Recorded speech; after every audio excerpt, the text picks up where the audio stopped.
Shalom, shalom, shalom, shalom. Je suis la servante de Dieu Méline. Bienvenue sur ma chaîne YouTube intitulée J'avance avec Jésus-Christ. Cette chaîne va nous proposer de nous accompagner tous dans notre marche spirituelle, dans notre marche chrétienne avec Jésus-Christ. Elle va consister à nous donner des armes spirituelles, à nous donner tout ce qu'il faut, le matériel qu'il faut pour que nous puissions marcher avec Jésus-Christ. Marcher avec Jésus-Christ, c'est quoi? C'est beaucoup de choses. C'est être constamment à l'écoute de l'Éternel, lire la parole de Dieu, méditer la parole de Dieu et surtout prier, jeûner. C'est ce qui consiste. Si c'est la première fois que tu viens sur cette chaîne, je t'invite à t'abonner et à activer la cloche afin de recevoir la notification des vidéos. Nous allons donc chercher à avancer avec Jésus-Christ pas à pas. Et pour cela, nous allons chercher à savoir ce qu'est la parole de Dieu. Mais nous savons une chose, c'est que la parole de Dieu, c'est la Bible. Et nous allons commencer donc en parlant de la Bible qui est la parole de Dieu.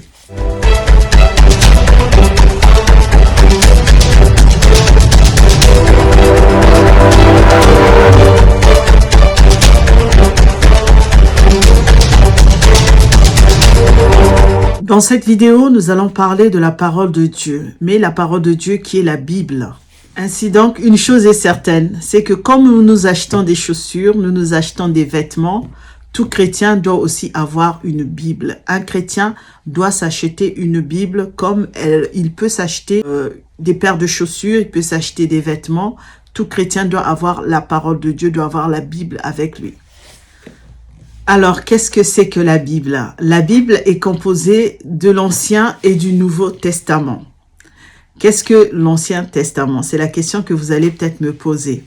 L'Ancien Testament est la première partie de la Bible chrétienne, donc la première partie de la Bible chrétienne, donc de la Bible juive.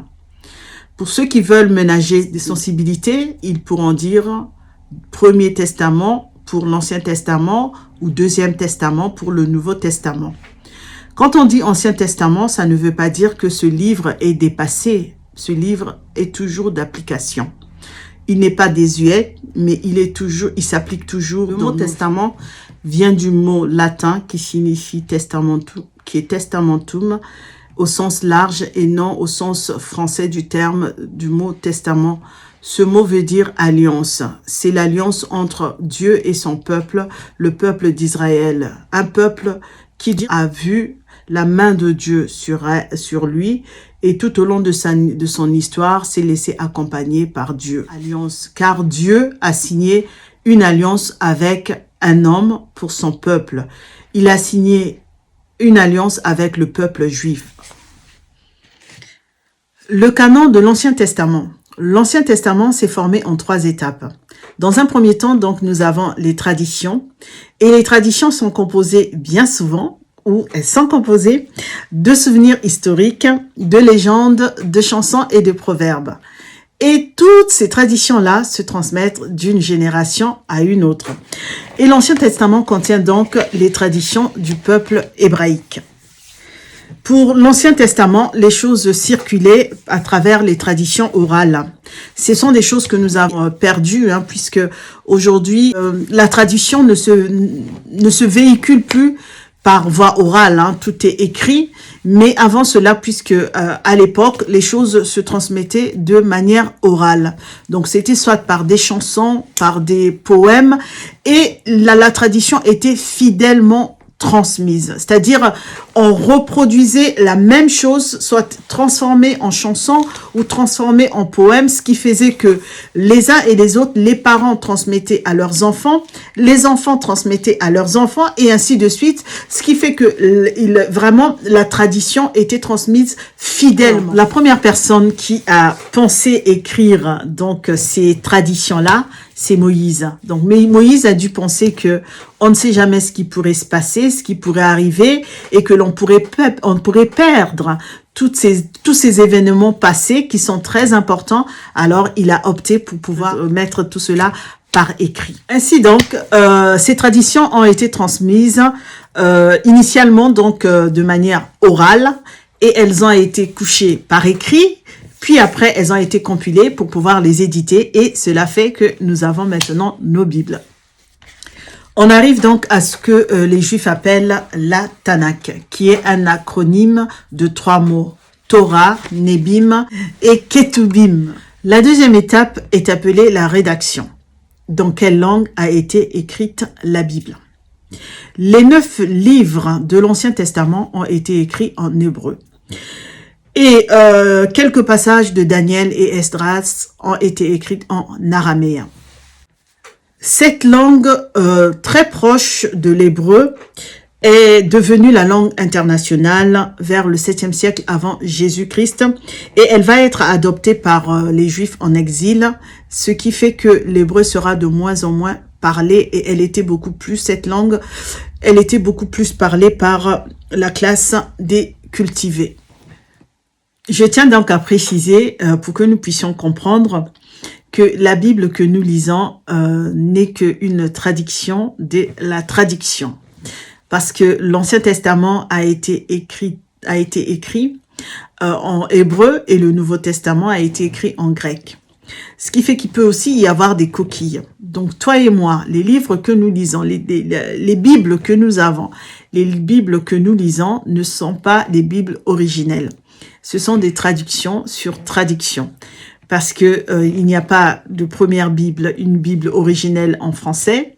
Il n'y a pas une Bible originelle en anglais. Il n'y a pas une Bible originelle en latin. Il n'y a pas de Bible originelle en lingala ou en kikongo. Mais nous avons l'Ancien Testament qui est en hébreu. On retrouvera un peu de l'araméen dans certains livres. Et le Nouveau Testament qui est écrit finalement en grec. Donc, ne nous trompons pas. Et donc, on peut considérer que certains considèrent même que l'Ancien Testament est la crème de toutes les littératures de l'Ancien Israël. Donc, l'Ancien Testament, pour ceux qui croient que l'Ancien Testament n'est plus à jour, on ne doit plus lire l'Ancien Testament parce qu'il y a le Nouveau Testament, je vous rassure que l'Ancien Testament est toujours d'actualité et c'est la crème de toutes les littératures de l'Ancien Israël. Donc, il nous appartient de continuer à lire l'Ancien Testament. Nous aurons donc plusieurs livres, tant dans l'Ancien Testament, qu'on appelle la Ta Biblia, les livres, ou dans le Nouveau Testament, qu'il y aura aussi une pluralité de livres. Et cela aboutit au canon, donc le canon qui est ce qu'on appelle le canon de la Bible. Et ça sera donc la sélection des sélections. On arrive donc à la 3e étape qui est le canon. Le canon, c'est quoi? C'est vraiment l'aboutissement de cette sélection de plusieurs livres, de tous ces écrits, donc qui fera en sorte qu'on puisse instaurer le canon de la Bible. Le canon s'est fixé progressivement donc à l'époque d'Esdras et de Néhémie, aux alentours du 5e siècle avant Jésus-Christ, jusqu'à la destruction du temple en 70 après Jésus-Christ. Le canon de l'Ancien Testament donc devient la liste des livres inspirés, qui sont reconnus comme inspirés et qui font autorité en matière de foi et de la pratique. Donc, ce mot canon, c'est un mot grec qui vient de canon, qui veut dire roseau, canne. Donc, c'était en fait un instrument qu'on utilisait à l'époque, on utilisait pour mesurer et qui fait référence aux instruments que l'on utilisait à l'époque pour mesurer. Donc, le canon va signifier donc un barème, une norme et une règle. Ça devenait une règle, une norme, on va dire. Donc, voilà pourquoi on l'appelle le canon. Donc, la Bible devient la norme. Donc, ça devient la règle à appliquer. Voilà pourquoi on appelle le canon de la Bible. On arrive donc à la transmission de l'Ancien Testament. Donc, la transmission de l'Ancien Testament se fera à travers les âges et notamment par des groupes de copistes donc qui copiaient à la main les divers livres. Et on va ici mentionner 2 groupes seulement de copistes. Nous aurons donc les scribes et les massorètes. Si la rédaction des livres de l'Ancien Testament est inspirée, il n'en est pas de même pour sa transmission. Le premier groupe, ce sont les scribes, qu'on appelle également les sophérim, qui ont eu pour tâche donc de corriger et d'éditer des textes bibliques. Ils comptaient le nombre de lettres de leurs manuscrits pour garantir la qualité de leur travail. Après les scribes, nous avons les massorètes ou les massoras, donc qui veut dire tradition. Eux, ils vont arriver un peu plus tard. Ils étaient chargés de fixer la lecture traditionnelle en introduisant, entre autres, un système de voyelles, de ponctuation, d'accent et de séparation de mots. Donc, le texte hébreu de l'Ancien Testament est le fruit direct de leur travail. Voilà pourquoi on appelle ces textes les textes massorétiques. Nous arrivons donc à la structure de l'Ancien Testament. La structure de notre Ancien Testament, on va dire, provient de l'antique traduction grecque de la Septante, qui diffère de celle de la Bible hébraïque. La structure de la Bible hébraïque est tripartite et désignée par les Juifs par l'acronyme Tanakh.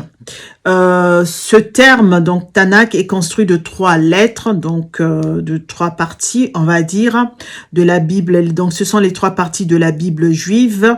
Ça veut dire donc la Torah qui est la loi, les Nebim qui veut dire les livres de prophètes, donc les prophètes hébreux, et les Ketubim qui signifient les écrits ou les documents qui ont eu du mal à être classés.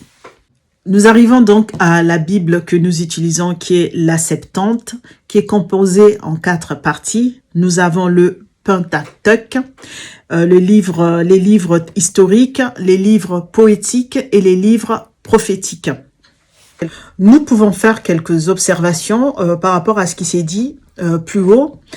Par exemple, tous les livres du canon hébreu sont présents dans le canon grec. Le canon grec, par contre, comprend des livres supplémentaires qui sont appelés d'hétérocanoniques. Donc, ça veut dire deuxième canon par les catholiques et qui leur reconnaissent une certaine valeur, mais nommés apocryphes par les protestants et qui les rejettent. Donc, ce sont les livres qui ne figurent pas dans les Bibles que les protestants utilisent, mais qui sont dans les Bibles que les catholiques utilisent. L'Ancien Testament des Bibles protestantes constitue l'intégralité de la Bible juive. En plus de la structure, l'ordre des livres et des sections divergent aussi entre les 2 canons. Pour des raisons théologiques, des chrétiens auraient placé les prophètes à la fin, afin de faire un lien entre l'annonce du Messie et sa venue. Nous sommes donc arrivés à la fin de notre sous-partie, la Bible comme étant la parole de Dieu. Et je vous invite donc à vous abonner. N'oubliez pas de vous abonner pour suivre la prochaine émission qui concernera toujours la Bible comme étant la parole de Dieu. Et aujourd'hui, je vous dis simplement bye bye, au revoir et à très bientôt.